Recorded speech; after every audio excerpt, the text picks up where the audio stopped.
आज की वीडियो में हम यूरिन से संबंधित सभी टर्म्स के बारे में बात करने वाले हैं, क्योंकि ये टर्म्स या फिर नाम आपको कहीं भी देखने को मिल सकते हैं और आपको इनके बारे में पता होना चाहिए। जैसे कि यूरिन ना आना या फिर यूरिन ज़्यादा आना या फिर यूरिन में ग्लूकोज आना, तो इस तरह की टर्म्स आपको कहीं भी देखने को मिल सकती है। तो यहाँ पर हमारी पहली टर्म है एन्यूरिया। इसका मतलब होता है अब्सेंस ऑफ यूरिन या फिर पेशाब का ना होना। तो जब भी किसी को 12 घंटे तक पेशाब नहीं होता है तो उसे हम एन्यूरिया कहते हैं, या फिर आपको ये नाम कहीं भी या किसी रिपोर्ट में देखने को मिल सकता है। तो इसके क्या क्या कारण होते हैं? तो मेनली इसके दो कारण होते हैं। पहला कारण है किडनी स्टॉप प्रोड्यूसिंग यूरिन, यानी कि या तो आपकी जो किडनी है वो यूरिन का फॉर्मेशन नहीं कर रही है। Number 2, blockage in outflow of urine from kidney. तो पहले हम इसे समझ लेते हैं। देखिए यहाँ पर हमारी किडनी का डायग्राम है, ये दोनों हमारी किडनी है। तो किडनी में क्या होता है, किडनी में यूरिन या फिर पेशाब बनता है। ये पेशाब यहाँ से इस रास्ते से, इसे हम कहते हैं यूरेटर या फिर पेशाब की नली। तो इस नली से यहाँ पर इस थैली में आ जाता है, जिसे कि हम कहते हैं ब्लैडर या फिर पेशाब की थैली।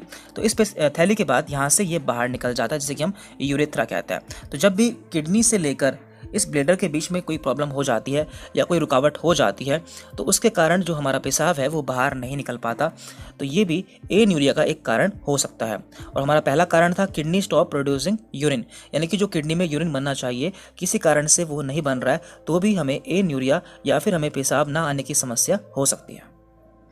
अगली टर्म है यहाँ पर डाययूरेसिस, जिसे कि हम पोलीयूरिया भी बोल सकते हैं। इसमें क्या होता है, इसमें जो हमारा यूरिन का आउटपुट होता है या फिर जो यूरिन का प्रोडक्शन होता है वो बढ़ जाता है, यानी कि हमें बार बार पेशाब करने के लिए जाना पड़ता है।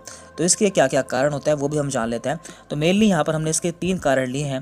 पहला कारण है डायबिटीज़ मेलाइटिस। तो जब भी किसी को डायबिटीज़ या फिर शुगर की प्रॉब्लम होती है तो उसे बार बार पेशाब का पास करने के लिए जाना पड़ता है। Number 2, kidney disease. यदि आपको कोई किडनी से संबंधित प्रॉब्लम होती है तो भी आपको बार बार पेशाब करने के लिए जाना पड़ सकता है। और नंबर 3 है मेडिकेशंस, यानी कि कुछ ऐसी दवाएं होती है जिन्हें लेने से आपको बार बार पेशाब पास करने के लिए जाना पड़ सकता है। इसके बाद यहाँ पर अगली टर्म है डायसूरिया। तो जहाँ भी आपको डिस देखने को मिलता है, यानी कि DYS देखने को मिलता है, इसका मतलब होता है पेनफुल। तो यहाँ पर है पेनफुल यूरिनेशन, यानी कि आपको पेशाब करते समय दर्द होता है। तो ऐसा कब कब होता है ये भी हम जान लेते हैं। तो इसके कई सारे कारण हो सकते हैं, जैसे कि UTI या फिर यूरिनरी ट्रैक्ट इन्फेक्शन, यानी कि पेशाब की नली में इन्फेक्शन हो जाना, या फिर ब्लैडर स्टोन, यानी कि पेशाब की थैली में पथरी हो जाना, या फिर पेशाब की नली में पथरी फंस जाना, जिससे पेशाब करते समय आपको दर्द महसूस हो सकता है।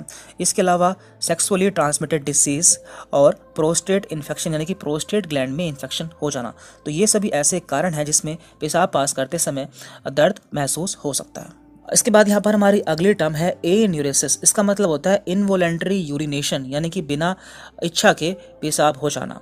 इसे हम बैड वेटिंग भी कहते हैं, जिसमें बच्चे सोते सोते पेशाब कर देते हैं। तो इसमें हमारे ब्रेन को कोई सिग्नल नहीं मिल पाता। तो आप इस डायग्राम से देख सकते हैं, यहाँ पर क्या है, देखिए बैड वेटिंग है।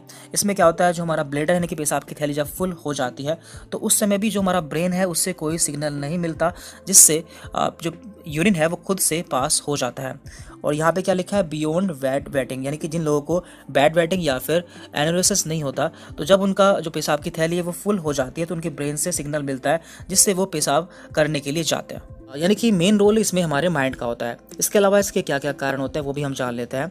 60% प्रेजेंट इन बॉयज़, यानी कि 60% बॉयज़ में ये देखने को मिलता है। 40% फैमिली हिस्ट्री, यानी कि ऐसे फैमिली जिसमें पहले किसी को ऐसा हुआ हो तो उनके आगे पीढ़ियों में या बच्चों को ऐसा देखने को मिल सकता है।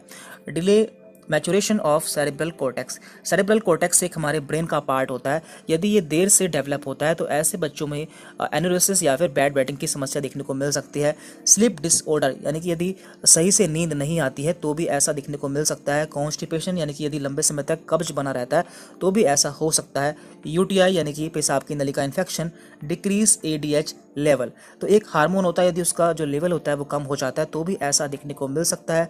कंजेनाइटल एबनॉर्मलिटीज़, यानी कि पैदा होते समय कुछ ऐसी प्रॉब्लम हो जाती है तो भी ऐसा देखने को मिल सकता है, जैसे कि ब्लैडर साइज स्मॉल, यानी कि जो पेशाब की थैली है उसका साइज यदि छोटा होता है तो तब भी ऐसा हो सकता है।